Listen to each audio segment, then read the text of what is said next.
Eritreia, África Oriental.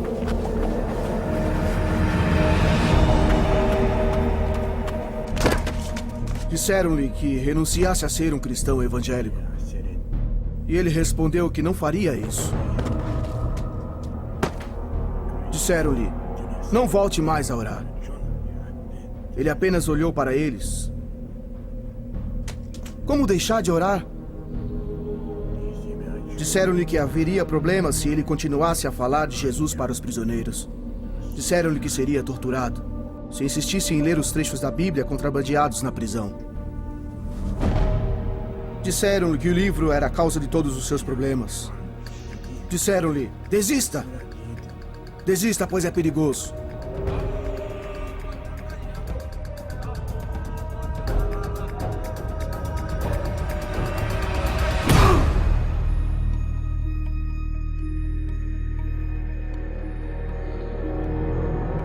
O livro perigoso. Versão brasileira, Comeve, São Paulo.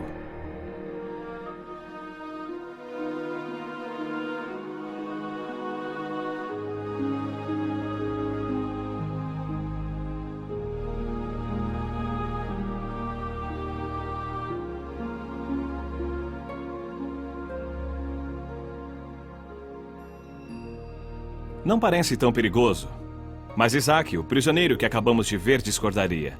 E não apenas ele, mas milhares em seu país, Eritreia, como milhares no mundo afora, afirmam que este livro é um perigo muito grande. Para esses cristãos, o que vocês verão agora seria considerado um milagre. Observem.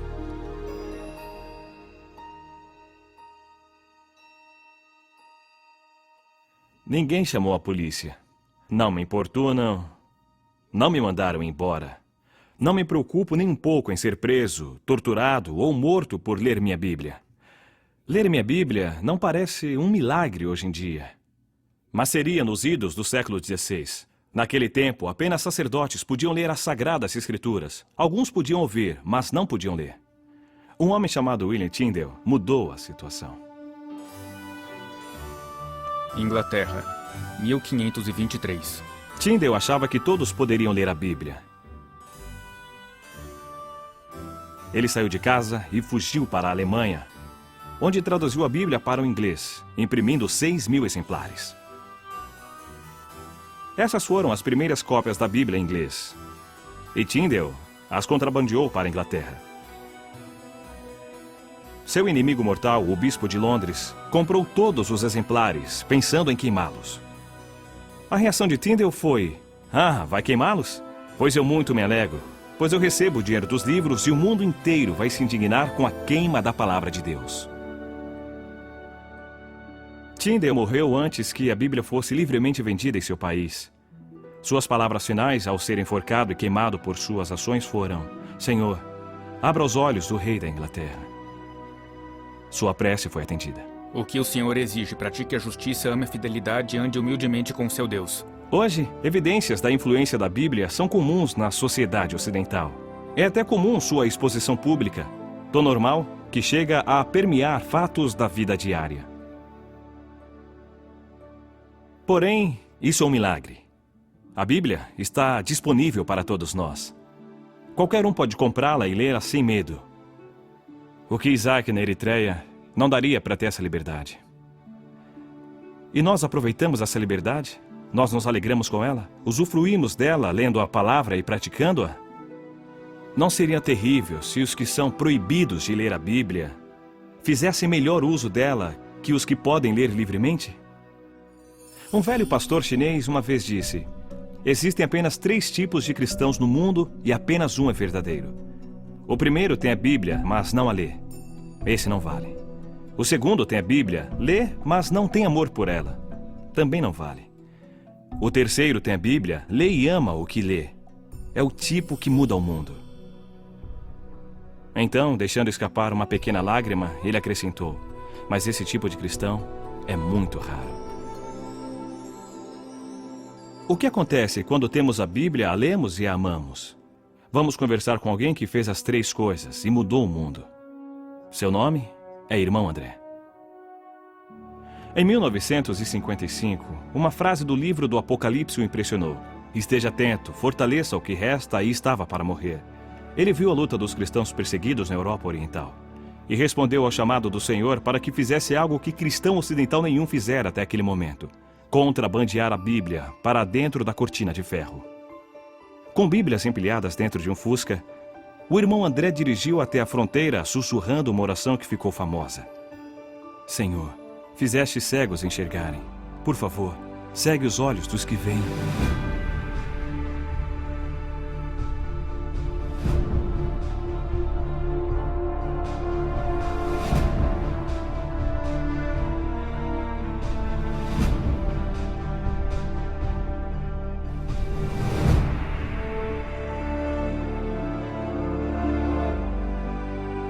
Deus respondeu à sua oração.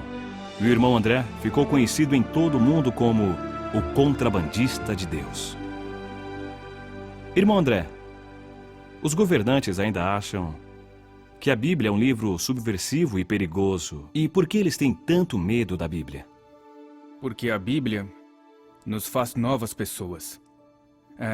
Qualquer sistema no poder, religioso ou político, teme a hora em que Deus entra na vida de alguém, porque agora ela serve a um novo rei. O apóstolo Pedro disse em Atos que devemos obedecer antes a Deus e depois aos homens. De repente, quem está no poder perde o controle sobre o homem que lê o livro. Nós, por meio desse livro, nos tornamos um povo de opinião, povo de convicções tão fortes que nada as abala, mas sempre baseadas no amor, na compaixão e sempre sob o comando direto do Senhor. E quanto aos cristãos que não vivem sob regimes totalitários? Há sentido em dizer que a Bíblia é um livro perigoso, mesmo vivendo numa sociedade livre? Sim, e essa é a razão dos ataques contra nós cristãos porque lemos a Bíblia. O método é diferente, o efeito é o mesmo. Somos muito ocupados para ler toda a Bíblia. Nós seguimos alguns trechos, passagens selecionadas, versículos. Devemos nos tornar pessoas segundo a Bíblia, ler o livro inteiro, toda a obra, pelo menos uma vez ao ano. Se é demais, você é preguiçoso. Como esperar que o Senhor o abençoe, o use e o proteja se tem preguiça de ler sua palavra, pela qual milhares de pessoas foram mortas? Profetas foram mortos por ela. Os apóstolos foram mortos por ela. Mártires da história da igreja morreram por ela. Hoje pessoas morrem por ela. E deixamos a Bíblia na estante? Há uma história de uma família na Holanda, onde eu morei. Um pequeno garoto encontrou a Bíblia da família coberta de pó. Levou-a para a mãe e perguntou: Mãe, esse é o livro de Deus? A mãe olhou o livro e disse: Claro que é o livro de Deus. E ele falou: Por que não o devolvemos, já que não usamos? Há pessoas que desejarão percorrer o caminho que você trilhou. Então, dê-lhes um ponto de partida pelo qual poderão começar a viver segundo a Bíblia. Qual seria este ponto? Uma das minhas orações ainda é: Deus, faz-me verdadeiro. Eu aconselho que, ao ler a palavra, diga: Senhor, fale comigo, e o que me disseres, eu farei. E surgirá uma nova vida de aventura que o espantará. Deus o provará. Se Deus não o provar, me surpreenderei. Se você nunca for atacado pelo diabo, me surpreenderei. Mas como? Eu não sou digno de um ataque? Você pede por problemas quando segue a Jesus radicalmente. Mas nos problemas diga aleluia, eu estou no caminho certo. Siga o livro, siga. Siga o livro. Isso mudará a sua vida. E é aí que surge o perigo. É quando precisamos que a igreja perseguida nos mostre o caminho. Durante a Guerra Fria, eu conheci um fazendeiro da Tchecoslováquia que jamais havia visto uma Bíblia. Ele pregou por 20 anos baseado em 10 capítulos de Atos e em 4 de 1 Timóteo, copiados à mão por sua mãe. Aquelas poucas páginas eram tudo o que ele conhecia da Bíblia. Quando lhe dei uma Bíblia inteira pela primeira vez em sua vida, ele ficou chocado.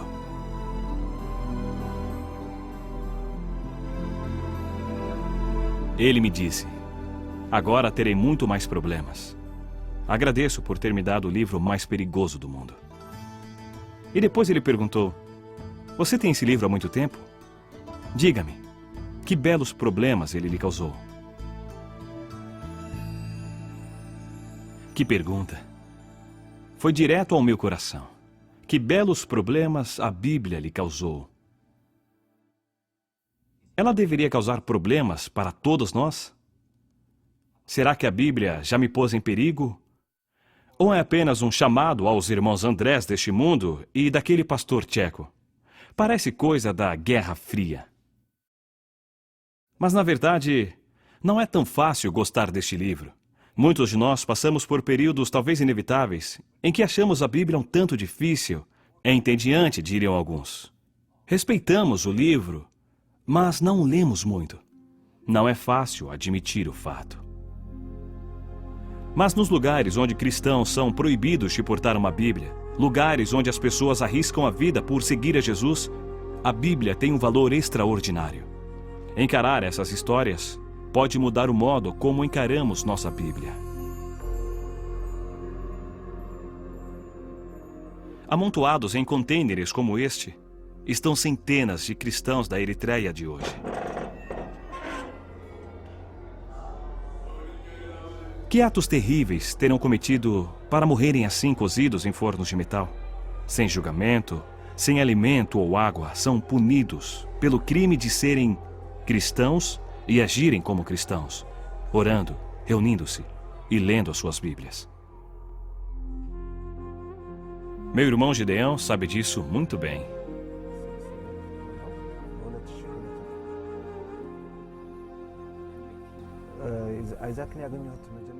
O comandante de Isaac costumava dizer que não o trocaria por 10 outros soldados.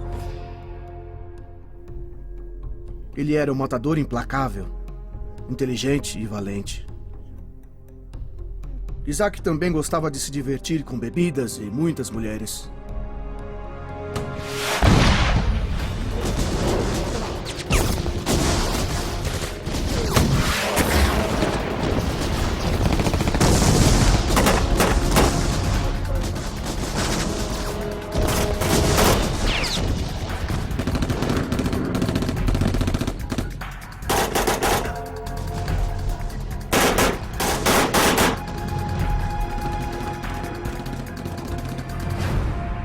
No meio de uma guerra, sobrevivia como podia. Ele não respeitava os oficiais, que eram condescendentes, pois queriam que ele lutasse.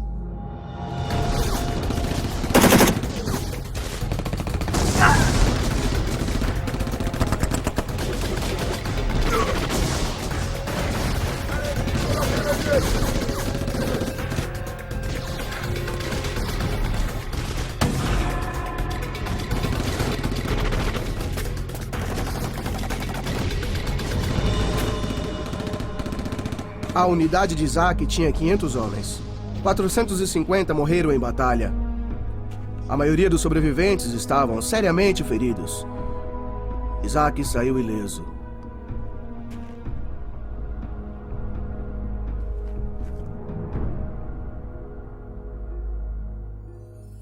Dois soldados cristãos aproximaram e disseram: "Você foi poupado por um propósito. Deus deve ter planos para você, ou você também estaria morto." Isaac abriu seu coração e decidiu seguir a Jesus.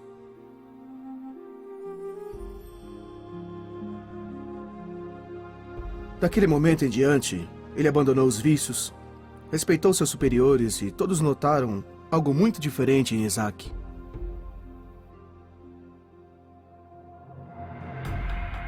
O comandante também reparou e ficou furioso. Disse a Isaac: "Você perdeu o instinto assassino. Preferia você insubordinado e bruto, em vez de cristão. Você poderia ser um grande soldado."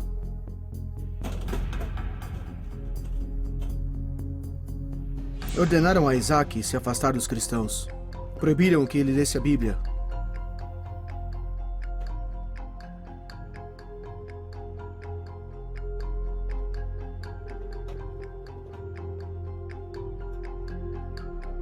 Quando os cristãos lhe deram uma Bíblia, disseram: "Não apenas leia, Devore a palavra de Deus. Deixe ela penetrar no teu coração.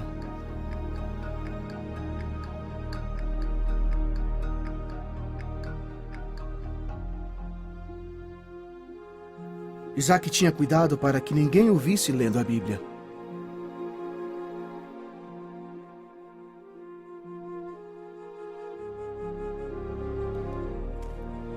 Mas ele foi pego.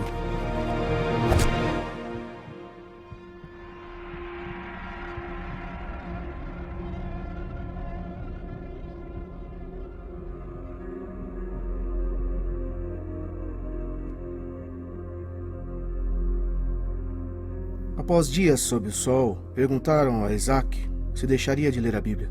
E ele disse: "Não, eu não posso." As torturas aumentaram.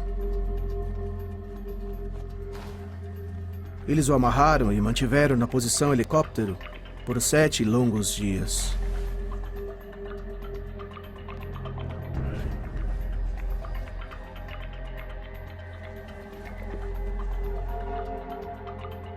O comandante perguntou então se ele desistiria de ler o livro.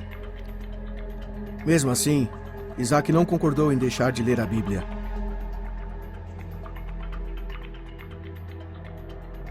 O comandante o jogou dentro do container junto com os outros prisioneiros.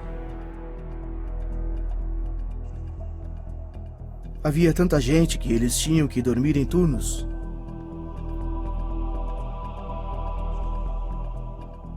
Durante o dia, o calor era terrível.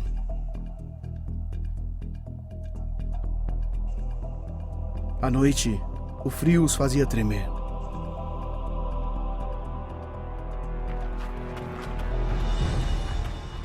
Propuseram a Isaac um fim para o sofrimento e uma promoção militar.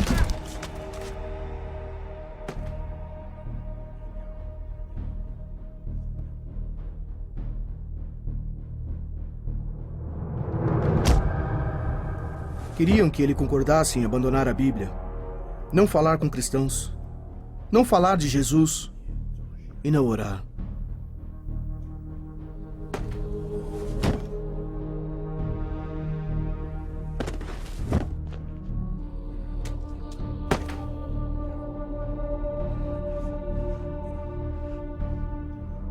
Por 9 longos meses, Isaac não assinou, não cedeu, ele resistiu.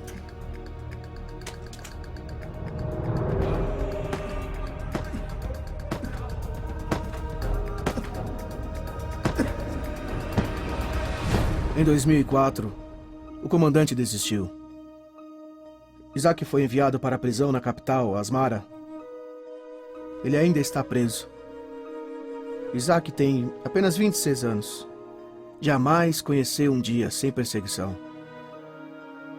Ninguém sabe quem é Isaac fora da Eritreia, mas na prisão, ele é uma lenda. Novos convertidos fazem fila para obter trechos de sua Bíblia. E ele diz: "Devorem este livro. Ele trará problemas a vocês, mas vale a pena."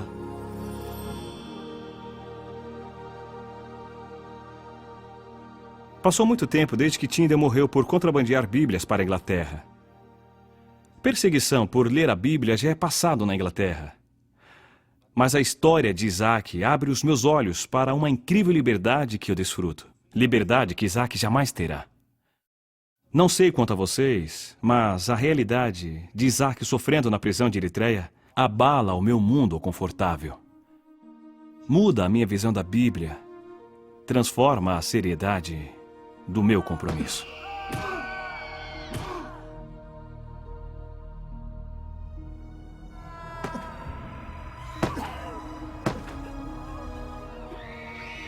Há sofrimentos nessas páginas.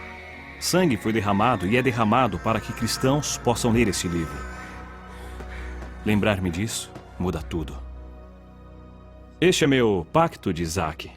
Isaac manteve-se firme e jamais assinou um papel dizendo que não leria mais a Bíblia. Eu me comprometo a ler a minha Bíblia de outro jeito.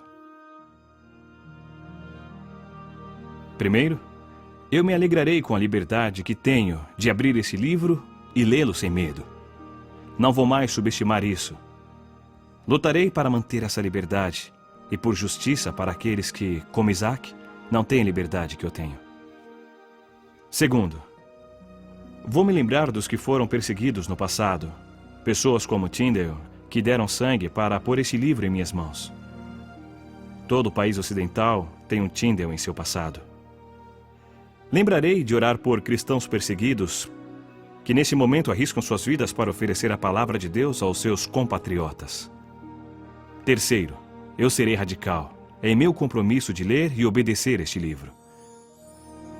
O irmão André disse, examine o livro e deixe que o livro examine você. Siga o livro. Lute pela justiça, ame a misericórdia, sirva a Deus. Talvez eu encontre problemas, o melhor tipo de problema. Problemas pela causa de Cristo. Nunca mais verei este livro da mesma maneira. Ele é perigoso? Depende. É seguro sobre a mesa ou numa prateleira. Mas quando abro e leio, sou desafiado. Devo ser sincero comigo mesmo em minhas intenções. Deus pergunta, você seguirá o meu livro? E se eu disser sim, serei mudado. E isso é perigoso. É uma transformação na vida. E quanto mais eu ler, mais o Senhor me pedirá para segui-lo. E mais problemas eu terei. Mas ao longo do caminho, haverá muita alegria por confiar a própria vida nas mãos de Deus. Que lição poderosa mostrou Isaac, preso por causa de Jesus Cristo na distante Eritreia. Sigam o livro. Sigam o livro perigoso.